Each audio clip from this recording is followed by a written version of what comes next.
ರಾಮಚಂದ್ರ, ಶೃಂಗಬೇರಪುರದ ಬೇಡರ ರಾಜ ಗುಹ ತನ್ನ ಪರಿವಾರದೊಡನೆ ತಮ್ಮ ದರ್ಶನಕ್ಕಾಗಿ ಆಗಮಿಸುತ್ತಿದ್ದಾರೆ. ಆ ಬೇಡರ ರಾಜನಿಂದ ನಮಗೇನು ತೊಂದರೆ ಇಲ್ಲವಷ್ಟೇ?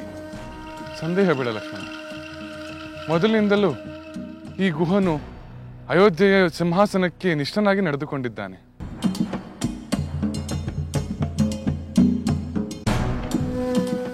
ಪ್ರಭು ಶ್ರೀರಾಮಚಂದ್ರ, ರಘುಕುಲ ತಿಲಕ, ನಿನಗೆ ನನ್ನ ನಮನಗಳು. ಲಕ್ಷ್ಮಣ ಕುಮಾರ, ಸೀತಾಮಾತೆ, ನಿಮಗೂ ನನ್ನ ನಮಸ್ಕಾರಗಳು.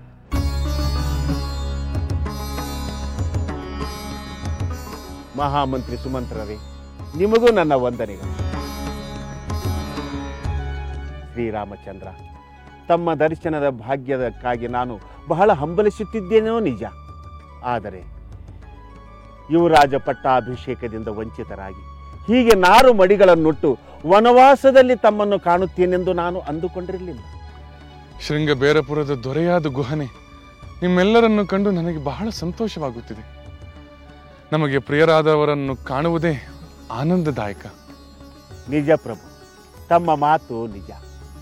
ತಮ್ಮ ದರ್ಶನವಾಯಿತು, ಆ ಸಂತೋಷಕ್ಕೆ ಸಮನಾವುದು.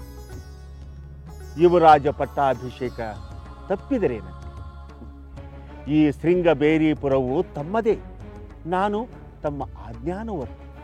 ಗುಹಾ, ನಿಮ್ಮ ಪ್ರೀತಿ ಅಭಿಮಾನದ ಮಾತುಗಳನ್ನು ಕೇಳಿ ನಾನು ಮೂಕನಾಗಿದ್ದೇನೆ. ನಾನು ಆಜ್ಞೆ ಮಾಡುವ ರಾಜನಲ್ಲ, ನಿಮ್ಮ ಮಿತ್ರನಷ್ಟೇ.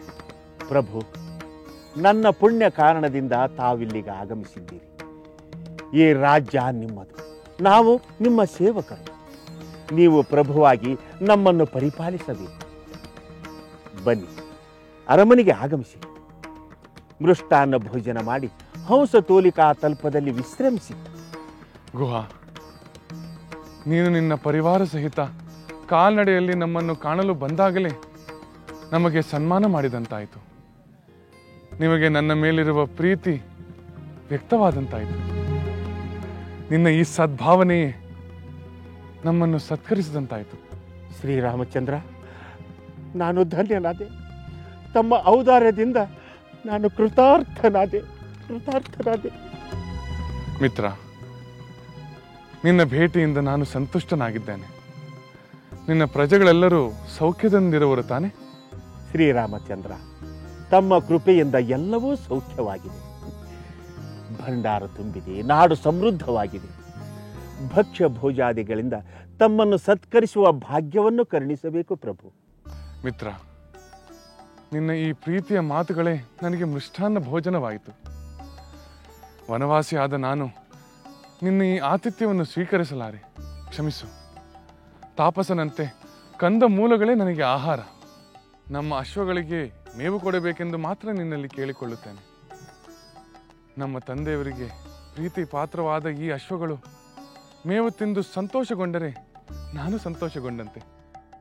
ಆಗಲಿ ಪ್ರಭು. ತಮ್ಮ ರಥದ ಕುದುರೆಗಳಿಗೆ ಸಮೃದ್ಧವಾಗಿ ನೀರು ಮೇವಿನ ವ್ಯವಸ್ಥೆ ಮಾಡುತ್ತೀವಿ.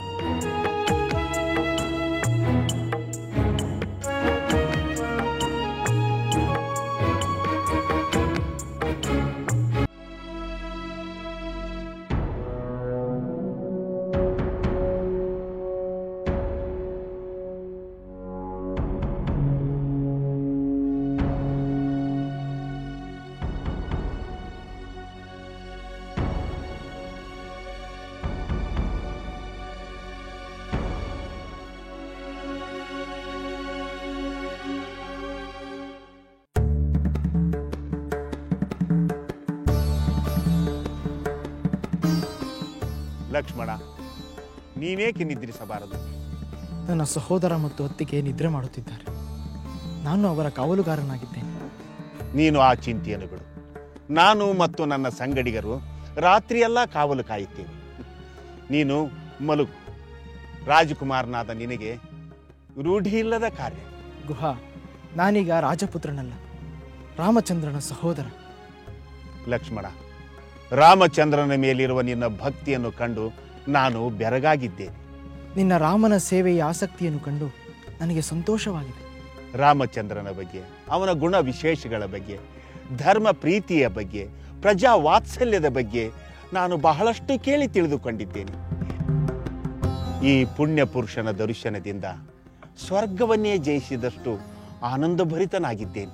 ದೇವ ದಾನವ ಮಾನವರಲ್ಲಿ ಯಾರನ್ನು ಬೇಕಾದರೂ ಪರಾಜಯಗೊಳಿಸಬಲ್ಲ ಪರಾಕ್ರಮಿಯಾದ ನನ್ನ ಸಹೋದರ ಎಲೆಗಳ ಮೇಲೆ ಮಲಗಿರುವುದನ್ನು ನೋಡು ಗುಹ.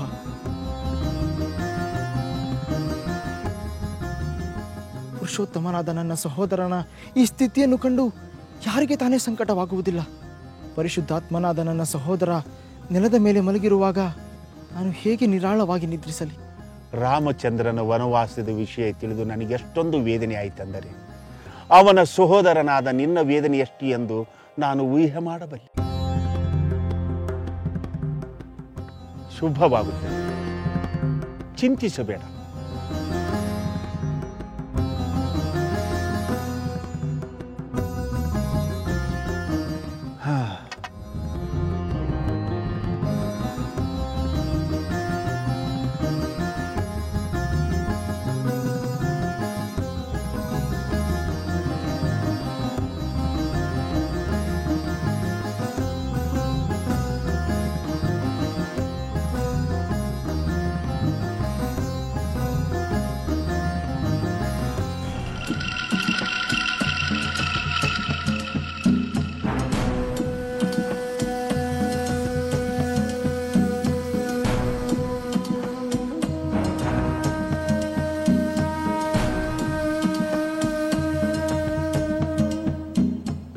ಮಹಾರಾಣಿ, ಏನು ಯೋಚಿಸುತ್ತಿರುವಿರಿ?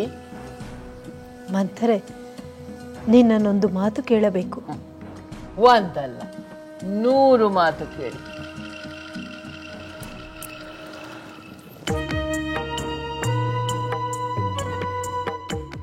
ಮಂಥರೆ, ನೀನು ರಾಮನಿಗೆ 14 ವರ್ಷ ವನವಾಸವನ್ನು ಕೇಳು ಎಂದು ಹೀಗೆ ಹೇಳಿದೆ. ಅದಕ್ಕಿಂತ ಕಡಿಮೆ ಅವಧಿಯನ್ನು ಕೇಳಬಹುದಿತ್ತಲ್ಲವೇ?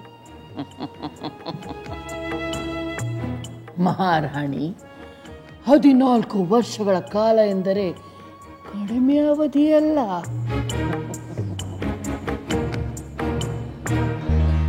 ನಮ್ಮ ಭರತನ ಹಿತದೃಷ್ಟಿಯಿಂದ ಅಷ್ಟು ವರ್ಷಗಳೆಂದು ಹೇಳಿದ್ದು. ಭರತನ ಹಿತದೃಷ್ಟಿಯಿಂದಲೇ? ಹೌದು ಮಹಾರಾಣಿ. ಈ 14 ವರ್ಷಗಳ ಕಾಲ ರಾಮ ಕಾಡಿನಲ್ಲಿ ಅಲೆದು ನಾಗರಿಕತೆಯನ್ನು ಮರೆತು ಕಾಡು ಮನುಷ್ಯನಂತೆ ಆಗುತ್ತಾನೆ.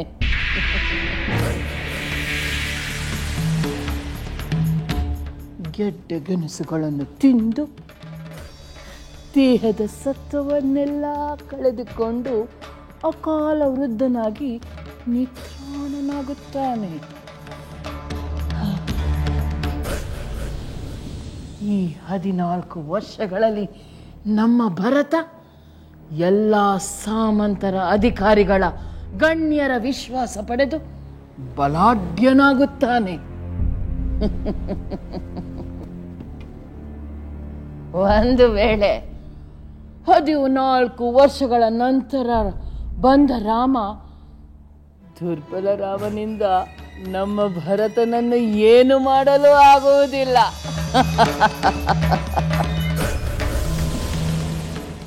ನಮ್ಮ ಭರತನ ಅಧಿಕಾರ ಸುಭದ್ರವಾಗಿ ಶಾಶ್ವತವಾಗಿ ಇರುತ್ತದೆ ಮಹಾರಾಣಿ. ಭಲೆ ಮಂಥರೆ, ಭಲೆ. ನಿನ್ನ ಉಪಾಯಕ್ಕೆ ಸಾಟಿಯೇ ಇಲ್ಲ.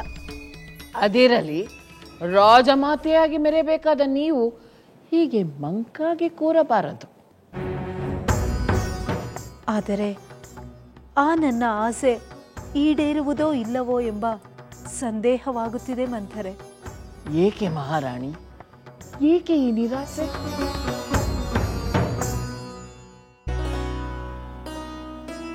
ಮಂಥರೆ, ರಾಮನೇನೋ ವನವಾಸಕ್ಕೆ ಹೊರಟು ಹೋದ. ಆದರೆ ಭರತನಿನ್ನೂ ಬರಲಿಲ್ಲ. ಇಲ್ಲಿ ನಡೆದ ವಿಚಾರವೆಲ್ಲ ಅವನಿಗೆ ತಿಳಿದು ಬಿಟ್ಟಿದೆಯೇ? ಪ್ರಜೆಗಳ ನಿಂದನೆಯನ್ನು ಎದುರಿಸಬೇಕಾಗಬಹುದೆಂದು ಅವನು ಹಿಂಜರಿಯುತ್ತಿದ್ದಾನೆಯೇ ಮಂತರೆ? ಮಹಾರಾಣಿ, ವೃಥಾ ಕಲ್ಪನೆ ಮಾಡಿಕೊಂಡು ಚಿಂತಿಸುವ ಅಗತ್ಯವಿಲ್ಲ. ಭರತನಿಗೆ ಇಲ್ಲಿಯ ವಿಷಯಗಳು ತಿಳಿಯಲು ಸಾಧ್ಯವೇ ಇಲ್ಲ. ಒಂದು ವೇಳೆ ತಿಳಿದರೂ ಅವನು ಇನ್ನೂ ಬೇಗ ಬರುತ್ತಾನೆ ಹೊರತು ಹಿಂಜರಿಯುವುದಿಲ್ಲ. ಕೈಕೆ ರಾಜ್ಯದಿಂದ ಅಯೋಧ್ಯೆಗೆ ಬರಲು ಸಾಕಷ್ಟು ಸಮಯ ಹಿಡಿಯುತ್ತದೆ ಮಹಾರಾಣಿ. ಭರತ ಬರುತ್ತಾನೆ, ಬಂದೇ ಬರುತ್ತಾನೆ. ಧೈರ್ಯವಾಗಿರಿ.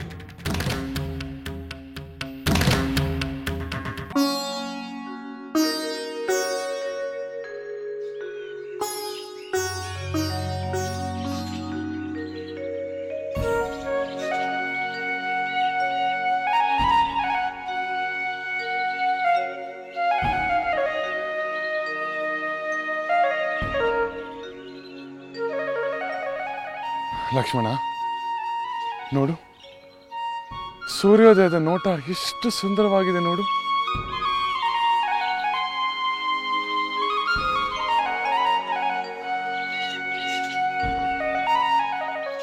ಪಕ್ಷಿಗಳು ಮಧುರವಾಗಿ ಕಲಕಲ ನಿನಾದ ಮಾಡುತ್ತಿವೆ. ನವಿಲುಗಳ ಆನಂದದಾಯಕವಾದ ಕೇಕೆ ಅರಣ್ಯ ಪ್ರದೇಶದಿಂದ ಕೇಳಿ ಬರುತ್ತಿದೆ. ಈ ಪವಿತ್ರವಾದ ಗಂಗಾ ನದಿಯನ್ನು ದಾಟಿ ಹೋಗಬೇಕಾದ ಸಮಯ ಬಂದಿದೆ.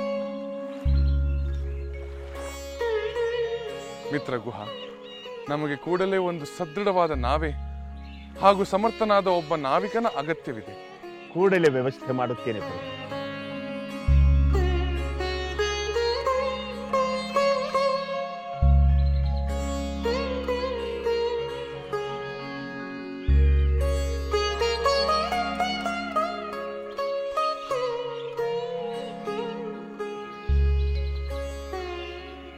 ಮಹಾಮಂತ್ರಿ ಸುಮಂತ್ರರೇ, ತಾವು ಅಯೋಧ್ಯೆಗೆ ಹಿಂದಿರುಗಿ ದುಃಖಿತರಾದ ನನ್ನ ತಂದೆಯವರ ಯೋಗಕ್ಷೇಮದ ಕಡೆ ಗಮನ ಹರಿಸಿ.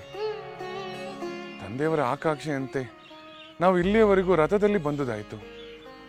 ಇನ್ನು ಮುಂದೆ ನಾವು ಕಾಲ್ನಡೆಯಲ್ಲಿ ಅರಣ್ಯ ಪ್ರವೇಶ ಮಾಡಬೇಕು.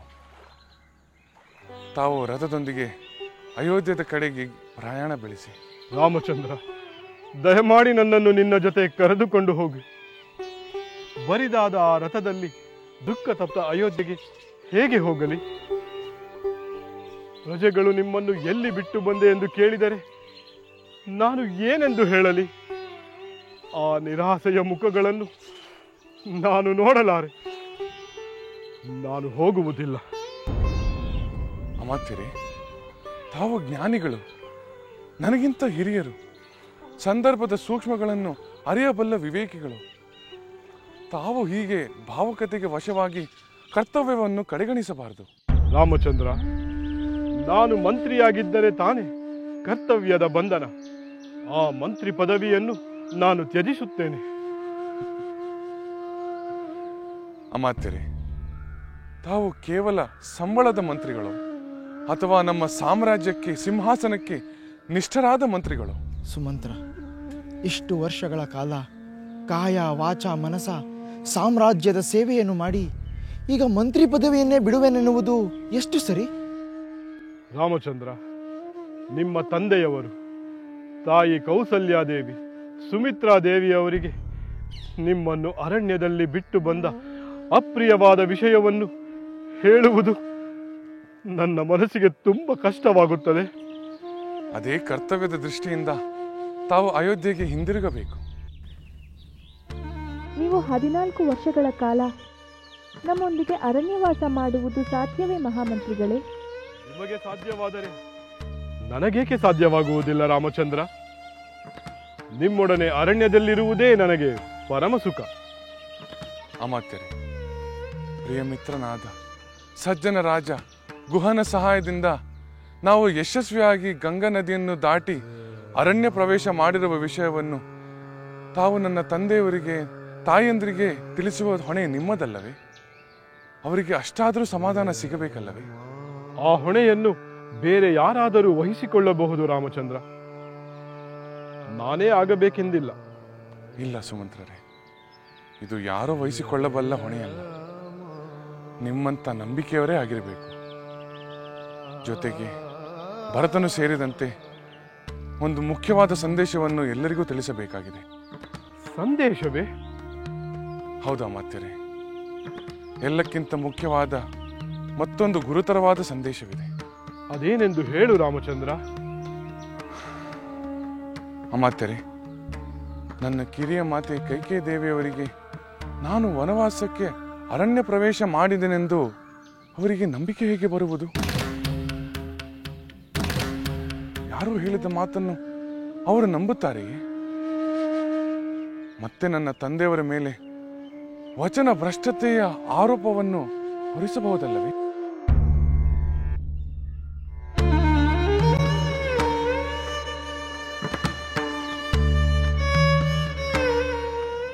ಮಹಾಮಂತ್ರಿಗಳೇ, ತಾವು ದಯವಿಟ್ಟು ಅಯೋಧ್ಯೆಗೆ ಹಿಂದಿರುಗಿ ನಮ್ಮ ವಾರ್ತೆಯನ್ನು ಎಲ್ಲರಿಗೂ ತಿಳಿಸಿ ಇದೊಂದು ಉಪಕಾರ ನಮಗಾಗಿ ಮಾಡಿಕೊಡಿ.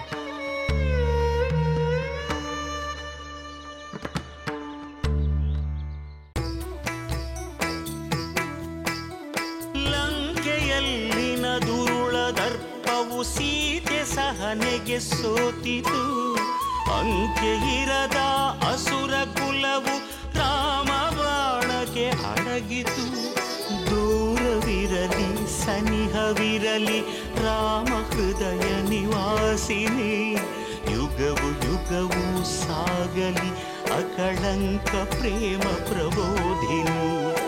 ಅಮರ ಗಾಧೆ ಧರಣಿ ಜಾತೆ ಸಾಧ್ವೆ ಸೀತೆ ಸುಚರಿತೆ.